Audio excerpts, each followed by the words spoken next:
The first words my husband ever spoke to me froze my blood. Not because of what he said, but because no one was ever supposed to hear his voice. I still remember the sound of the wedding hall, the fake laughter, the polite clapping, the soft music playing in the background.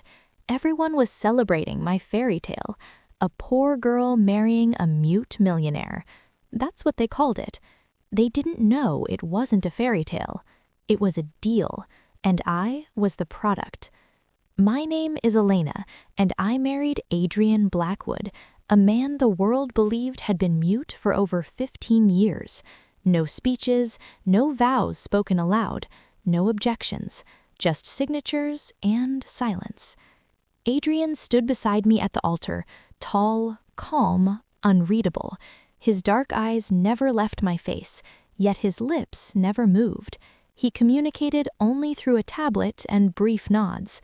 People whispered, "He's so tragic. At least he's rich. She's lucky." Lucky. They had no idea. Why I married him. I didn't marry Adrian for love.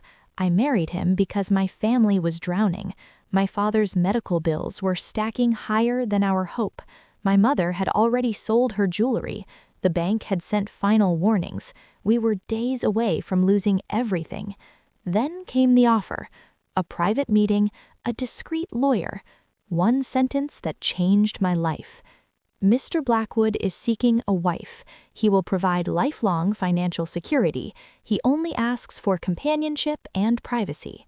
No romance, no intimacy expectations, no questions, just marriage and silence. They said Adrian lost his voice after a traumatic incident years ago. Since then, he avoided attention, avoided interviews, avoided everything except business. He was worth hundreds of millions, and he chose me. Or maybe he bought me. I told myself it was temporary. I told myself it was survival. I told myself I'd learn to live with silence. The wedding day. The wedding was massive. Crystal chandeliers, imported flowers, guests I'd only seen on TV. Adrian's mother kissed my cheek and whispered, "Thank you for taking care of my son." His business partners nodded respectfully, but Adrian himself, silent. During the vows, the officiant asked if he accepted me as his wife. Adrian didn't speak. He simply placed his hand over mine and nodded once. The room erupted in a pause. I smiled. Inside, my heart was racing because I felt it. Something off. His grip was firm, confident, not fragile like everyone described. And when our eyes met, there was no sadness in them. There was control. Finally alone. After hours of congratulations, photos, and forced smiles, we were escorted to the private penthouse prepared for our wedding night. The door closed behind us. The silence was loud. I stood near the window, unsure of what to do. This wasn't a love marriage. There were no expectations, or so I thought. Adrian removed his jacket slowly, then his tie. I turned toward him, nervous but polite. I'll give you space," I said softly. "I know this is awkward." He didn't respond. Instead, he walked to the door, locked it. The sound echoed in the room. My stomach tightened. He turned back to me, looked straight into my eyes, and then he spoke. Clear, deep, perfectly calm. "You don't have to pretend anymore, Elena." My heart slammed against my ribs. I couldn't breathe. "What? You can talk?" He smiled, not a gentle smile, a knowing one. I always could. The world tilted. 15 years of silence, a public lie, and now the truth, revealed only to me. I took a step back. "Why?" I asked, my voice shaking. "Why would you—" He moved closer and almost caressed me with his words. "Because now you're my wife." I felt fear creep up my spine. "And because," he continued calmly, "you deserve to know what you've married into." I swallowed hard. "What do you mean?" He leaned closer and whispered the words that changed everything. This marriage wasn't about love. It was about protection. Protection from what? Before I could ask, he added, "And from whom?" I realized then, I hadn't married a silent, broken millionaire. I had married a man hiding from something dangerous. And now, I was part of it. I didn't sleep that night. Not because Adrian touched me. He didn't. He kept his distance, sitting on the leather chair near the window, watching the city lights like a man guarding a battlefield. And me? I lay on the bed, staring at the ceiling, replaying his words again and again. I always could. The silence he'd lived in for 15 years wasn't a disability. It was a choice. The truth begins to surface. Just before dawn, Adrian finally spoke again. "I'm not dangerous," he said calmly, as if reading my thoughts, "but the world I come from is." I sat up slowly. Then why marry me? He looked at me for a long moment. "Because you were invisible." That stung. "Invisible people," he continued, "don't attract enemies." I clenched the sheets. That doesn't make me feel better. A faint smile crossed his face. It wasn't meant to. Then he told me the truth. Adrian Blackwood wasn't just a millionaire. He was the sole witness to a crime that destroyed one of the most powerful underground financial networks in the country.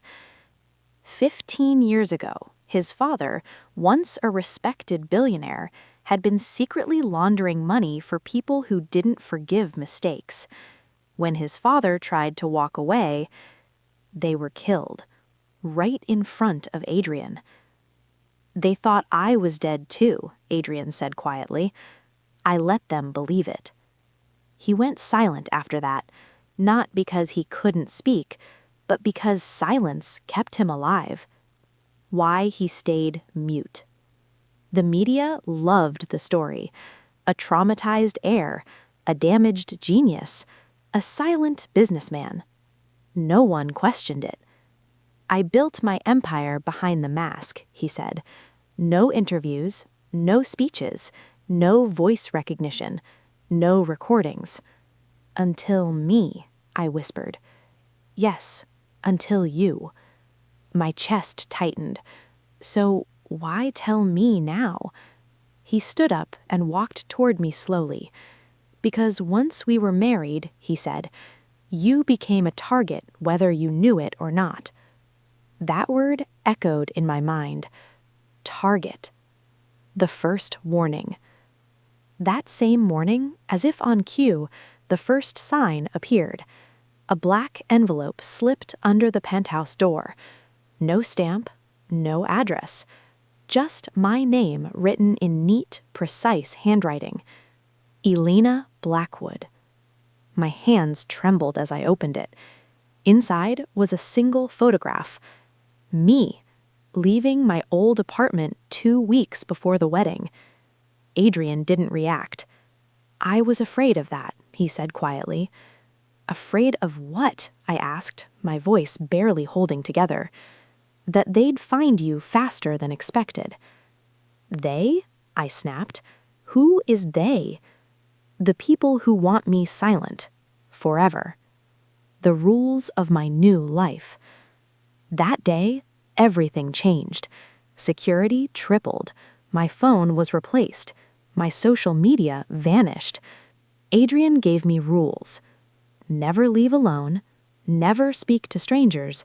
Never trust anyone who claims to know him. "And if someone asks about my voice?" I asked. He met my eyes. "You say nothing," he said, "just like me." I realized then, I hadn't married into wealth. I had married into a war, and the silence that once protected Adrian was now my shield too. The lie I had to live. At public events, Adrian went back to being mute. Tablets, gestures, nods. But behind closed doors? He spoke freely. He laughed quietly. He teased me. Sometimes, late at night, he'd tell me stories about his childhood, before everything went dark. And that made it worse, because I was falling for him, for the man behind the silence. And loving him meant risking my life. The second message. 3 weeks later, I received another envelope. This one was heavier. Inside was a phone, old, scratched, and when it rang, I answered without thinking. A distorted voice spoke. "You shouldn't have married the ghost." My blood ran cold. Tell him silence won't save him this time. The call ended. I looked at Adrian. For the first time, I saw fear in his eyes. "They've started," he said. "Started what?" I asked. He took my hands tightly. The countdown. The first attack didn't come with bullets. It came with betrayal. 3 days after the phone call, Adrian decided it was time to move me to one of his private estates outside the city, a place not listed under his name, a place even his closest associates didn't know about, or so we thought. The drive was quiet, too quiet.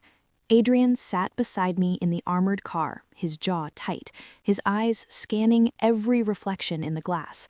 "Something's wrong," I whispered. He nodded. "I feel it too." That's when the driver suddenly slammed the brakes. The car stopped so hard my seatbelt cut into my shoulder. "What happened?" I asked. The driver didn't answer. Adrian reached forward. "Daniel?" Still nothing. Then the driver slowly turned his head toward us and smiled. A smile I had never seen before. Cold, empty. "I'm sorry, Mr. Blackwood," Daniel said calmly. "They made me a better offer." Before Adrian could react, the car doors locked automatically. My heart exploded in my chest. Trapped.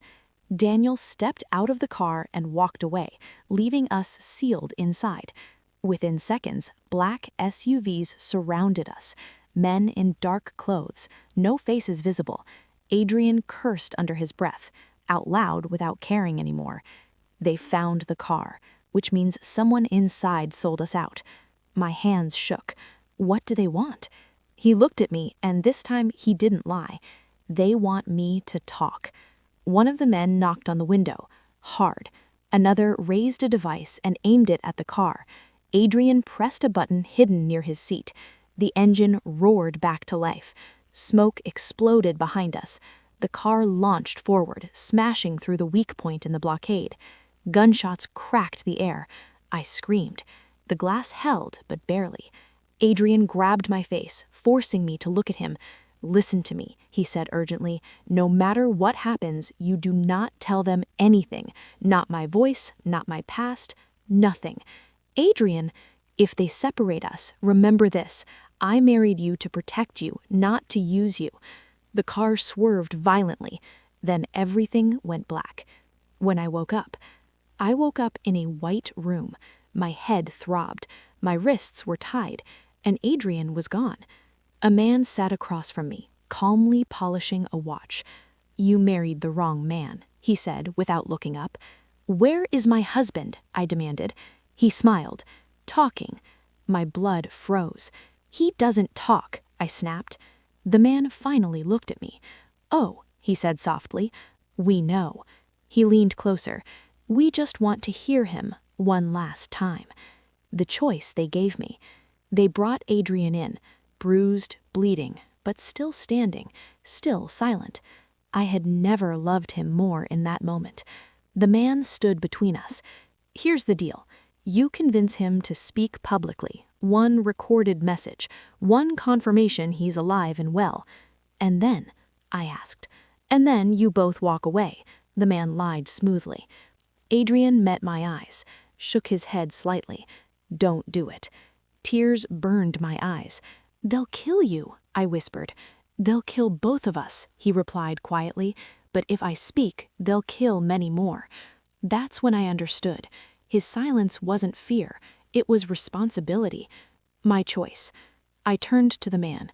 "I'll do it," I said. Adrian's eyes widened. "Yelena, no!" "I'll convince him," I said firmly, "but I want proof you'll let us go." The man smiled. Smart girl. They untied me and handed me a microphone, placed it between me and Adrian. The room went silent. The man leaned forward. "Go on," he said. "Make him talk." I looked at Adrian and said the one thing I knew would break him. "I'm pregnant." The room exploded into chaos. Adrian's breath hitched, his mask cracked, and for the first time in 15 years, he screamed my name. The room froze. Even the men with guns hesitated, because when Adrian screamed my name, it wasn't weak. It was powerful, commanding, alive. The silence he'd built for 15 years shattered in a single breath. The man with the watch slowly stood up, his smile returning. "There it is," he said. "The ghost speaks." Adrian realized immediately what he had done. He pulled me close, shielding me with his body. "If you touch her," he said, voice low and deadly, "you won't leave this room alive." The men laughed, but not confidently, because something had changed. The mistake they made. They thought Adrian's voice was power they controlled. They were wrong. What they didn't know was that Adrian had been preparing for this moment for years. Hidden in that microphone was a tracking transmitter, one that activated the second his voice registered. A contingency, a trap. Sirens screamed in the distance. The man's calm finally cracked. "What did you do?" he hissed. Adrian smiled. "I spoke," he said, "and now the whole world is listening. The truth goes public." Within minutes, the building was surrounded, not just by police, by federal agents, by people Adrian had secretly been working with for over a decade. Witness protection, financial crimes, international investigators. The man with the watch backed away slowly. "This wasn't the plan," he muttered. "No," Adrian replied. "This is the ending."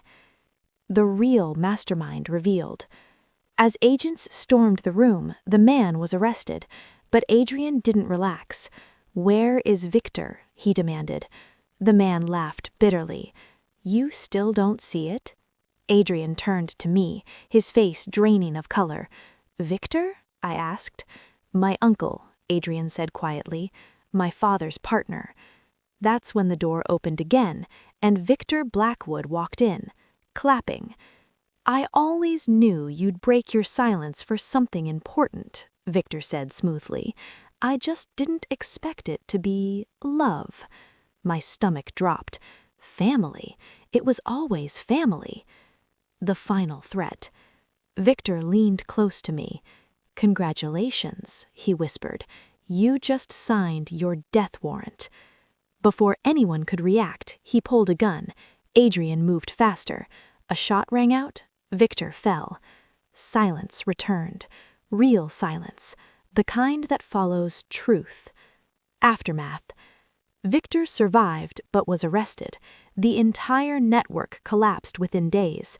Adrian testified, spoke publicly, exposed everything. The world watched in shock as the mute millionaire addressed the media for the first time. And me? I stood beside him, no longer invisible, no longer silent. But the danger wasn't over yet, because the biggest question still remained. Was our marriage ever real? 6 months later, the world was quieter. No sirens, no envelopes, no shadows watching from across the street. For the first time since I married Adrian Blackwood, I felt safe. Or at least as safe as someone can feel after surviving a war they never signed up for. The question that haunted me. Even after the arrests, the trials, the headlines, one question never left my mind. Did Adrian marry me because he loved me, or because he needed me? One evening, as we sat on the balcony overlooking the ocean, I finally asked him, If there had been no danger, I said softly, would you still have chosen me? Adrian didn't answer immediately. He never rushed his words anymore. I chose you, he said carefully, because you didn't look at me like I was broken. I turned toward him. You didn't know I could speak, yet you listened anyway. My throat tightened. That's why, he said, I fell in love with you long before I ever said a word. The final truth. Then he told me something he'd never admitted before. The marriage contract? It wasn't his idea, it was his mother's. He had agreed at first for protection, but on the night of our wedding, he had almost spoken then too. I stopped myself, he admitted, because I wanted my first words to matter. I smiled through tears. They did. A different kind of wealth. Adrian stepped away from the empire he'd built in silence. He sold companies, donated fortunes, disappeared from headlines. We moved somewhere no one cared who we were. No bodyguards, no lies. Just us, and the child growing inside me. The moment that changed everything. One night, as I lay half asleep, I felt Adrian lean close. He whispered softly, so softly it almost felt unreal. I love you. No microphones, no threats, no audience, just truth. I turned toward him and smiled. The man who once hid behind silence now chose his words carefully, and only for me. The real ending. People still ask me what it was like to marry a mute millionaire. I tell them this. He was never mute. He was waiting for a reason to speak. And I was lucky enough to be that